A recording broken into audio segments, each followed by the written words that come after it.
সোজা বাংলায় বুঝুন, যে ব্যক্তি মুখ দিয়ে স্বীকার করে বলেছে লা ইলাহা ইল্লাল্লাহ, একে আমি জাহান্নামের জন্য বানাইনি। আর যারা এই কথাটা বলেনি তারা এই পণ্ডিত উল্টাও, বেঞ্চ খান না কিসে বসে আছে, গল্প কেন করছিস?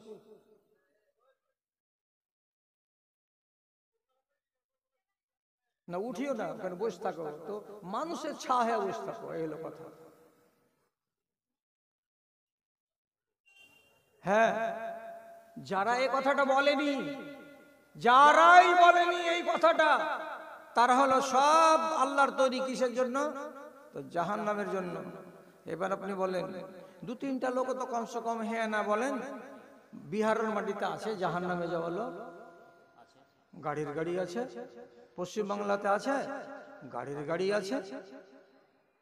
তবে এখানে মিক্সচার, ভারতবর্ষের মাটিতে মিক্সচার হয়ে আছে। জাহান্নামেরও লোক আছে, জান্নাতেরও লোক আছে। কলমা পাঠ করার লোক আছে, কলমাকে অস্বীকার করার লোক আছে। বেশি বেশি জাহান্নামের মানে মানুষ, বেশি বেশি জাহান্নামের লোকড়ি আল্লাহ তাআলা তৈরি করেছেন, তৈরি করে রেখেছেন। কোন দেশে? এমনি করে আঙ্গুলে গুনে নেন। কোন দেশে? ইউরোপের মাটিতে, আমেরিকার মাটিতে। এই দুটো মহাদেশের ভিতরে যতগুলো দেশ আছে, সেই দেশের বেশিরভাগ বেশিরভাগ বেশিরভাগ লোকগুলোকে আল্লাহ রাব্বুল আলামিন জাহান্নামের জন্য তৈরি করে রেখেছেন। এরা হলো সব জাহান্নামী। বুঝতে পারলাম না? পারলেন না? 865 কোটি বর্তমান দুনিয়াতে লোক আছে, 865 কোটি। এর ভেতরে 155 কোটি হলো কলেমা পড়া মুসলমান। এর ভেতরে আহলে হাদিস আছে, হানাফি আছে, শাফি আছে, শিয়া আছে, সুন্নি আছে, সবগুলোই এর ভেতরে আছে। 155 কোটি মুসলমানকে যদি বাদ দিই, তাহলে 715 কোটি লোক থাকলো অবশিষ্ট। এই 700 কোটি 55 কোটি লোক সব এরা নরকের, সব নরকের ইন্ধন, জাহান্নামের এরা লোকড়ি। আপনি বাদ গেলেন, আল্লাহ তাআলা আপনাকে জাহান্নামের জন্য তৈরি করেননি। এবার আপনার কাছে বিনীত নিবেদন, আপনি নিজে থেকে কেন জাহান্নামের লোকড়ি হতে যাচ্ছেন বা যাবেন? আপনি জাহান্নামের লোকড়ি নিজেকে বানাতে চেষ্টা করিয়েন না, এমন কাজ করিয়েন না যেটা কাজ করতে গেলে আপনি জাহান্নামের লোকড়ি হয়ে যান। আপনাকে দোহাই লাগে আল্লাহ তাআলার, আপনি নিজেকে সাবধান করুন। জাহান্নামে জ্বলার লোক অনেক আছে ভাই আমার। সহি কথা বলি, আউতাসের যুদ্ধ হলো, তো বেশ কিছু মেয়ে আর বেশ কিছু বেটা ছেলে বন্দী হয়ে গেল, কয়েদি, যুদ্ধে হেরে গেল। তো যুদ্ধ যেখানে হয় সেইখানকার মেয়েগুলো মুসলমানদের হাতে আসে কয়েদি হয়ে। তো রাসূলুল্লাহ সমস্ত কয়েদিটিকে নিয়ে মদিনার দিকে চলে আসছিলেন। এক জায়গায় মাঠে আরাম করছিলেন সমস্ত মিলিটারি, আর সব কয়েদিগুলো মুসলমানদের নিয়ন্ত্রণে, চোখের নাগালে আছে। মাঠ ভর্তি মিলিটারি, তারই ভেতরে হঠাৎ একটা মেয়ে ছেলে পেরেশান হয়ে দৌড়াচ্ছে। আর একবার ওকে গিয়ে বলছে, একটা 2 বছরের ছেলে দেখোনি? লোকটা বলছেন না, ওখানে গিয়ে বলছে, ও ভাই, একটা 2 বছরের ছেলে দেখোনি এদিকে? বুঝছেন না? ওখানে গিয়ে বলছে, দাদু, ও ভাই, একটা এত বড় 2 বছরের ছেলে দেখোনি? কইছে, কই না তো। পরেশান পরেশান হয়ে মেয়েটি তার বাচ্চাকে খুঁজে বেড়াচ্ছে। ইতিমধ্যেই কোনো এক জায়গায়, কোনো এক কোণে বাচ্চাটাকে পেয়ে নিয়েছে ওর মা। আর যেমনি পেয়েছে, ফাজাম্মাহা বিসাদরিহা, সাথে সাথে শত শত মানুষের সামনে বাচ্চাটাকে এমনি করে ধরে নিজের বুকের সঙ্গে লাগিয়ে নিয়েছে। আর লাগিয়ে নিয়ে তার জি ভরেনি, ব্লাউজের বুটামটাকে খুলে দিয়ে বাচ্চাটাকে নিজের স্তনটা চুষাতে আরম্ভ করেছে। বাচ্চাটা যখন 1 মিনিট 2 মিনিট 3 মিনিট ধরে তার মায়ের স্তনকে চুষে নিয়ে যখন শান্ত হলো, আর মহিলা নিজের ছেলেকে কুড়িয়ে পেয়ে যখন শান্ত হলো, দৃশ্যটা দেখার পর আল্লাহ পাকের নবী সমস্ত সাহাবীটিকে সামনে হাজির করে বলছেন, আমার সাথীরা, তোমরা দেখলে কি এই মেয়েটাকে? 5 মিনিট আগে ছেলে হারিয়ে গেছিল, পেরেশান হয়ে খুঁজে বেড়াচ্ছিল, ছেলে কই, ছেলে কই, ছেলে কই। পেয়েছে তো বুকে লাগিয়ে নিয়েছে, দুধ খাওয়ালো তো বাচ্চারও প্রাণ জুড়িয়ে গেল, বাচ্চার মায়েরও প্রাণ জুড়িয়ে গেল, ঠিক না? বলছে জি।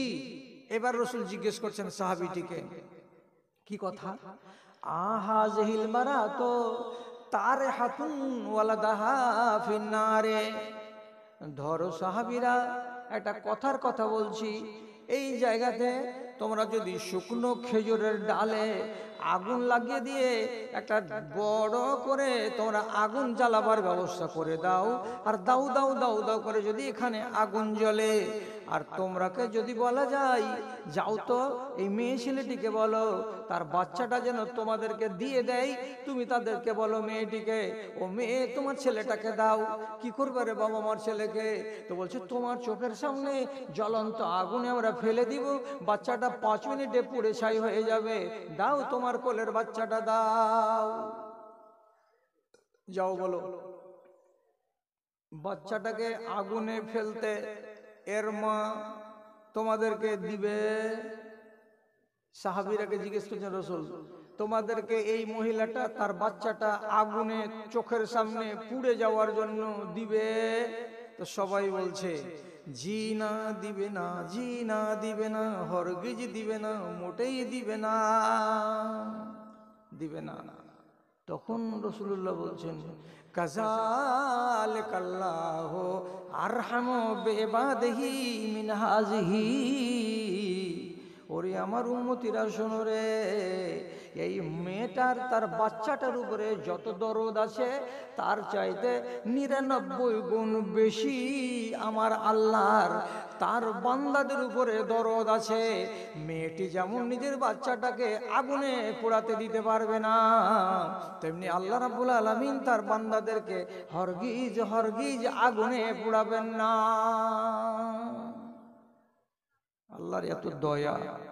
এখন কেউ যদি বেকুফের মতন বলে কি, হ্যাঁ আমি আগুনে যাব, তো তোমার কি? তো এইরকম যদি কেউ হুজ্জতি করে বলে যে আমি আগুনে যাব, তাহলে যাও। আর আল্লাহ তাআলা যে খুশি মনে তোমাকে জাহান্নামে দিবে, এটা আল্লাহর ইচ্ছাতেই নাই, আল্লাহর ইরাদাতেই নয়। তাহলে মানুষকে জান্নাত জাহান্নামের কেন ভয় দেখা হয়? মানুষ যখন আল্লাহকে বলে ভুলে যায়, মানে খাফা, আল্লাহর ভয় অন্তর থেকে আউট হয়ে যায়, তখন মানুষ ডান পথ ছেড়ে দিয়ে বাম পথে যায়। এই জন্য তাকে জান্নাত আর জাহান্নামের ওয়াজ শোনাতে হয়। জি, দুটো কথাগুলোতে বলা হয়েছিল, আল্লাহকে বলে ভয় করতে হবে আর নিজের মন মতো জীবন কাটানো বন্ধ করতে হবে। তাহলে আপনার জন্য আল্লাহ তাআলা কি বলছেন?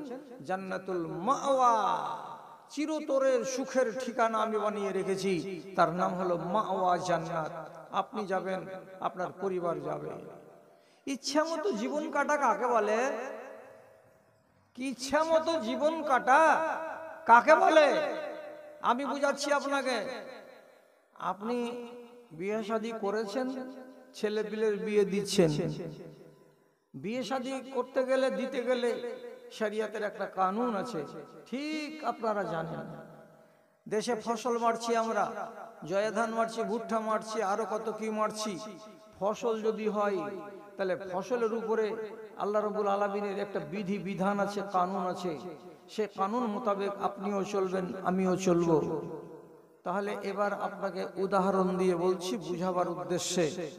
আপনি আল্লাহর ইচ্ছা বা কানুন অনুযায়ী চলছেন না আপনার নিজের মন মতো চলছেন? হযরতে হুযায়ফা রাদিয়াল্লাহু তাআলা আনহু বলছেন, নবীজি যখন বেঁচে ছিলেন তখন আমি নিজের চোখে দেখেছি আন্নাসু ইয়াসআলুনান নাবিয়্যা আনিল খাইরে ওয়া আনা আসআলুহু আনিশ শাররে। আমি দেখেছি রাসূলুল্লাহর কাছে সমস্ত সাহাবী ভালো জিনিসের প্রশ্ন করত, ভালো কোথায় মিলবে তার প্রশ্ন করত। এই দুয়া পড়লে কি স্বভাব পাওয়া যাবে, এই আমলটা করলে কোন নেকি পাওয়া যাবে, এই ধান্দাই সাহাবীরা থাকতো। আর আমি এমন একজন সাহাবী যে আমি ওইগুলো জিজ্ঞেস করতাম না। আমি সব সময় মন্দ জিনিস সম্বন্ধে আল্লাহ রসুলকে জিজ্ঞেস করতাম। মন্দ তো কেন জিজ্ঞেস করতাম? যাতে মন্দ থেকে নিজেকে বাঁচাতে পারি, যাতে মন্দ আমাকে টাচ করতে না পারে। তার জন্য যেগুলো খাতরার জিনিস সম্বন্ধে আমি বারবার নবীজিকে জিজ্ঞেস করতাম। আর লোকেরা সবসময় ভালাই সম্বন্ধে, মাথার উপরে যে লাইটগুলো জ্বলছে এতে কারেন্ট আছে, কারেন্টের ভেতরে দুটো তার আছে, একটাকে বলা হয় নেগেটিভ আর একটাকে বলা হয় পজিটিভ। এই দুজন যখন ঠেকবে তখন আগুন তৈরি হবে। এই আগুনটাকে বেঁধে আপনার সামনে জ্বালানো হচ্ছে। এই আগুনটার নাম হলো কারেন্ট, এর মানে হলো বিদ্যুৎ। এত শক্তিশালী বিদ্যুৎ যে একটা সুইচ দিয়ে দিতে গেলে সারা পশ্চিমবঙ্গ আলো, আর একটা সুইচ যদি মেরে দেওয়া যায় তাহলে সারা বিহারটা কালো, সব অন্ধকারে ডুবে যাবে। এত সাংঘাতিক জিনিস হলো কারেন্ট। আপনারা বলুন তো, এই পাতল জিনিসটা, এত সূক্ষ্ম জিনিসটাকে, এর ক্ষমতা কত বেশি। আর সূক্ষ্ম হওয়ার কারণে কোনো মাইল্লাল বলতে পারবে যে কারেন্টকে আমি দেখেছি? কেউ দেখেছে? কেউ দেখেনি, আমিও দেখিনি। যে ব্যক্তি আবিষ্কার করেছিল সে ব্যক্তি নিজে দুঃখ করে বলেছিল, হায় আল্লাহ, এমন একটা জিনিস আমি তৈরি করলাম যে নিজে জিনিসটাকে দেখতে পেলাম না। এর নাম কারেন্ট। দেখি না কেন? অত্যন্ত পাতলা। আল্লাহকে দেখি না কেন? যে আল্লাহ অত্যন্ত পাতলা, আল্লাহ অত্যন্ত সূক্ষ্মকে দেখা যাবে না, ও কিন্তু সবাইকে দেখতে পাবে। তাহলে যেই আল্লাহ রাব্বুল আলামিন আমার উঠা আর বসা, খাওয়া আর দাওয়া, চলা আর ফিরা সব কিছুকে দেখতে পাচ্ছেন, তাহলে সেই আল্লাহকে দেখে আপনি ভয় করবেন না? ফের ওই কথা কইছে, ভয় কেন করবো জি? আরে বাবা, ভয় করার মানে হলো কি, যেভাবে আল্লাহ আপনাকে থাকতে বলছেন সেইভাবে আপনি থাকবেন না, পর উল্টা করবেন, তো আপনাকে ভয় লাগে না? বাঁহাতে চা খেয়েছে, বলেছেন রাসূলুল্লাহ যে বাঁহাতে চা খাও? বলেননি তো? বাঁহাতে চা খাওয়ার কালে মনের ভিতরে ভয় লাগে না? রাসূলুল্লাহ বলেছেন এ কথাটা 10 খানি হলো আমার সুন্নাত। নবী বলেন কোথায়? আল্লাহ বলেছেন, তারপরে রাসূলের মুখ দিয়ে বেরিয়েছে 10 খানি হলো আমার সুন্নাত। যেই মানুষের ভেতরে আমি আমার 10 খানি সুন্নাত দেখতে পাবো, ওই মানুষটাকে গলাতে লাগিয়ে কিয়ামতের মাঠে ওকে আমি কাউসারের পানি গ্লাসে করে পান করাবো। 10টা সুন্নাত কি কি? মোচকে কেটে ছোট করে দাও, দাড়িগুলোকে চেহারাতে বড় হতে দাও, বগলের চুলগুলোকে উপড়িয়ে ফেলে দাও, নখগুলোকে মাস অন্তর 35 দিন অন্তর কেটে দাও। তোমার যৌনাঙ্গে, তোমার নাভির নিচে যে চুলগুলো জন্মে আছে সেই চুলগুলোকে 40 দিনের আগে আগে কেটে সাফ করে দাও। তোমাকে গলায় পানি দিয়ে গারগারা করতে হবে, তোমাকে নাকে পানি দিয়ে নাক ঝাড়তে হবে। তোমার বাড়িতে যদি বেটা ছেলে জন্মগ্রহণ করে তো তার খুব তাড়াতাড়ি তার লিঙ্গের মাথা থেকে ফালতু চামড়াটা কেটে সুন্নাত তরিকায় কেটে ফেলতে হবে। এটি হলো আমার সুন্নাত। এখন যদি কোনো একটা মানুষ সকালবেলাতে নিজের আঙনাতে বেসিনের সামনে এত বড় কাঁচের আগে দিকে খাড়ো হলো, আর শেভিং ক্রিম লাগিয়ে দিয়ে রেজার বাহির করে এমনি করে ধরলো, দিক থেকে চেঁচে নামিয়ে দিল গালটাকে, গালের উপরের চুলগুলোকে এদিক থেকে সবটিকে চেঁচে নামিয়ে দিল, চুরুস করে দিল গোটা গালটাকে, ঝকঝকে চিকন বাড়িওয়ালির মতো করে দিল। ওকে জিজ্ঞেস করে বলছি, তোমাকে এটার হুকুম আছে কি? বলছে হুকুম নাই। তো তুমি ভয় করবে না আল্লাহকে? বলছে ভয় করার কথা কইছে, তখনই মাথা গরম হয়েছে। ভয় যদি না করো তো চুল কানি লেগে যাবে আর একদিন। কেন? আল্লাহ তাআলা বলছেন তোদেরকে আমি জাহান্নামের জন্য বানাইনি। জাহান্নামের জন্য অনেক লোক আছে আমার দুনিয়াতে, ওরাকে তোরা চিনিস? যে লোকগুলোকে আমি জাহান্নামের জন্য বানিয়েছি কারা জি আল্লাহ? বিহারে আছে না নাই? অন্ধে প্রশ্ন করতেন। আমি খাতরার কথা জিজ্ঞেস করতাম, কেন? যাতে আমি বাঁচতে পারি আর আমাকে যেন খাতরাতে পড়তে না হয়। শেষে একদিন জিজ্ঞেস করলাম রাসূলুল্লাহকে, আল্লাহ রসুল, আমরা খুব মন্দ দিনে ছিলাম, আমরা এখন ভালো জায়গাতে এলাম। কি মানে? আমরা ছিলাম জাহিল, আমরা ছিলাম মূর্খ, আমরা ছিলাম নাদান। আমরা নিজের বাপ মরে যাওয়ার পরে বাপের বাড়িওয়ালিকে বিয়ে করে নিয়েছি, এত বড় নাদান ছিলাম। আমরা মদ খেয়েছি মনের মতো, এত বড় নাদান ছিলাম। আমরা মহিলাদেরকে মদ খেয়ে এবং খাইয়ে সামনে আধা উলঙ্গ করে নাচাতাম, এত বড় আমরা নোংরা ছিলাম।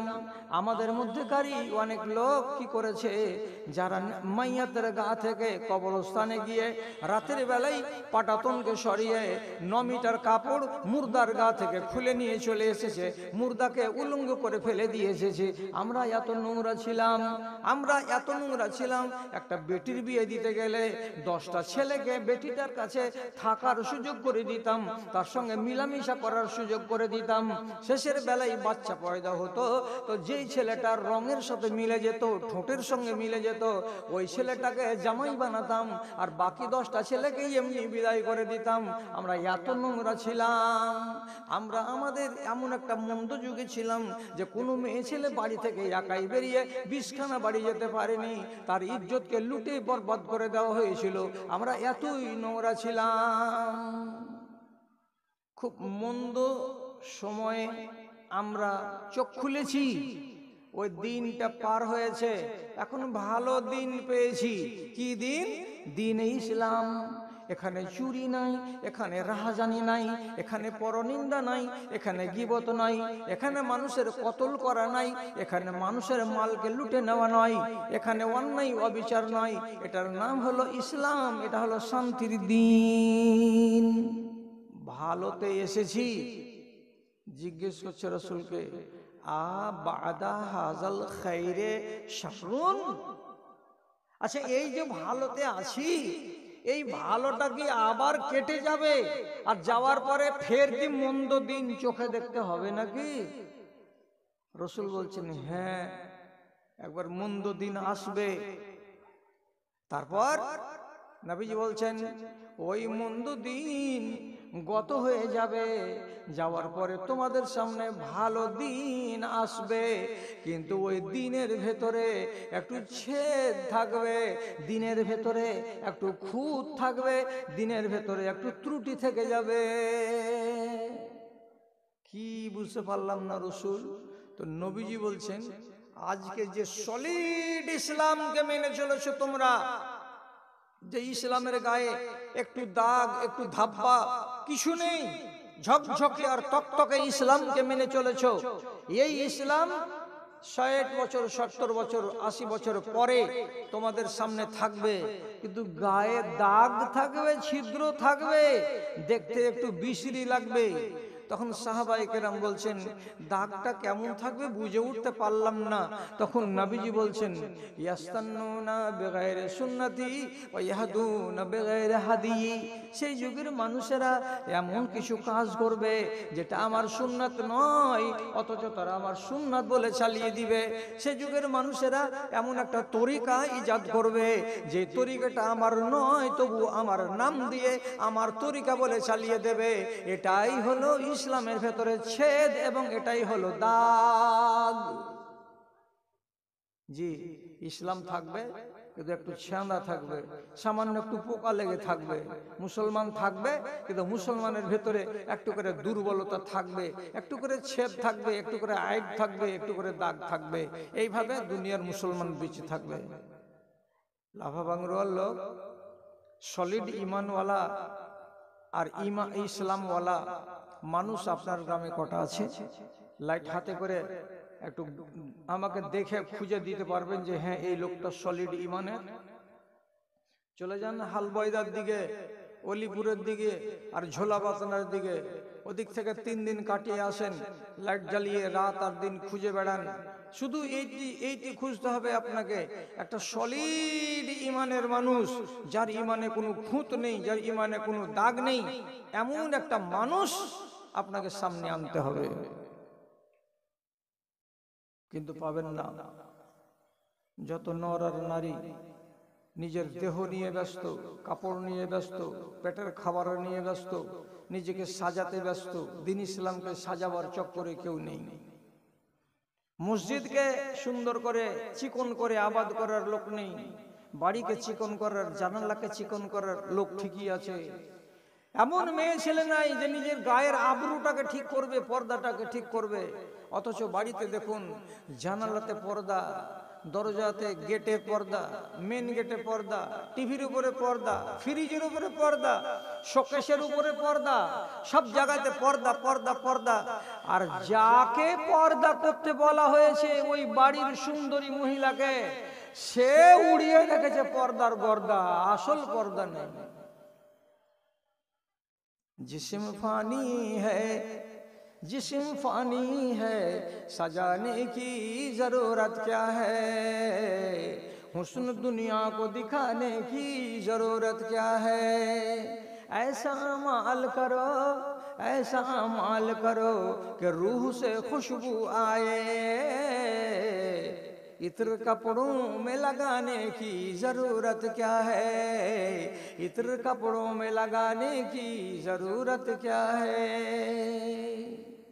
সলিড ইমানদার মানুষ দুনিয়াতে খুঁজে পাবেন না যারা আল্লাহকে বলে ভয় করে, যাদের আমলে এমন নিখুঁত আমল যারা করে যাচ্ছে যে তারা কোনোদিন আল্লাহর বারণ, বারণ মানে নিষেধ, নিষেধকে যারা জীবনে পাত্তা দেয় না, এমন মানুষ এ দুনিয়ায় খুঁজে পাওয়া যাবে না।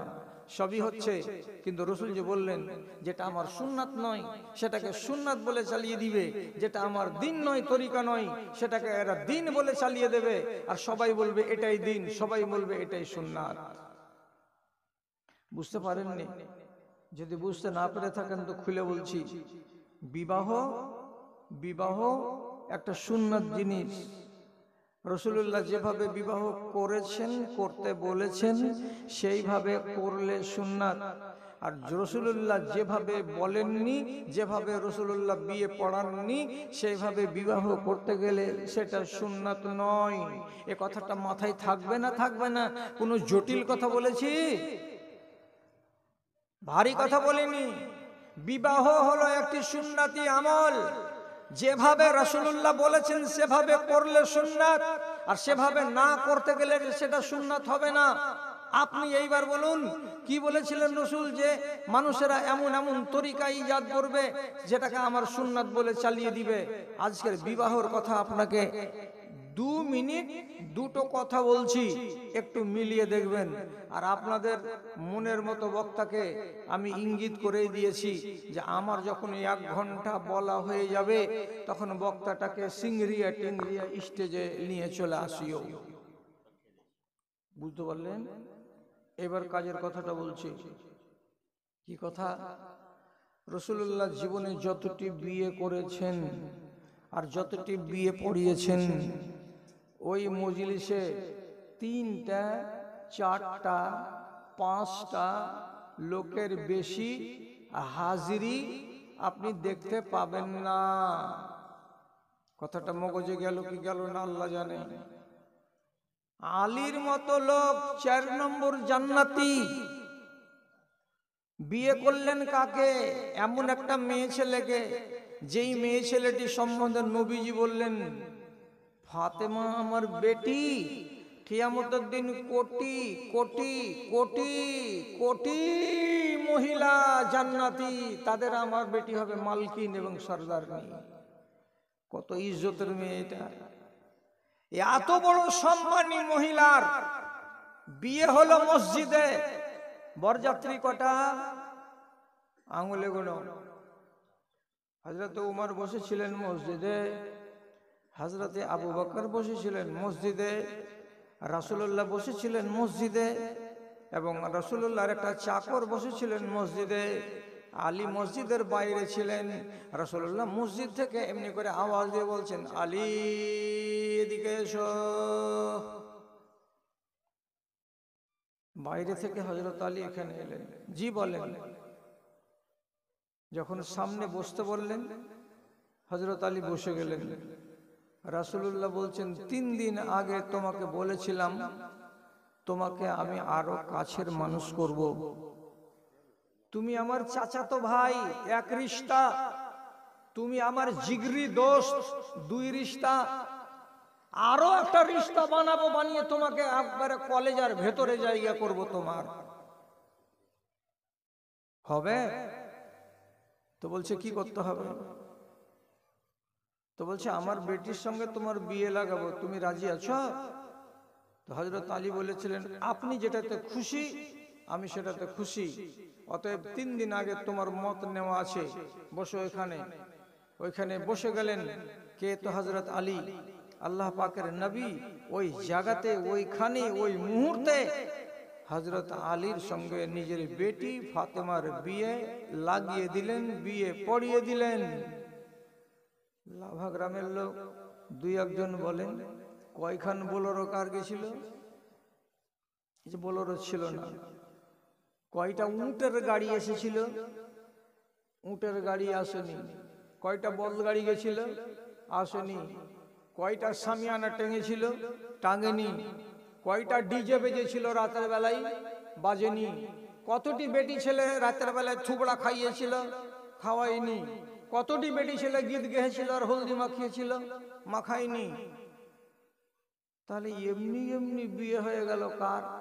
4 নম্বর জান্নাতি ব্যক্তি হযরত আলী। কার সঙ্গে? তো জান্নাতের সরদারনির সঙ্গে। কয়টা লোক? টোটাল 5টা।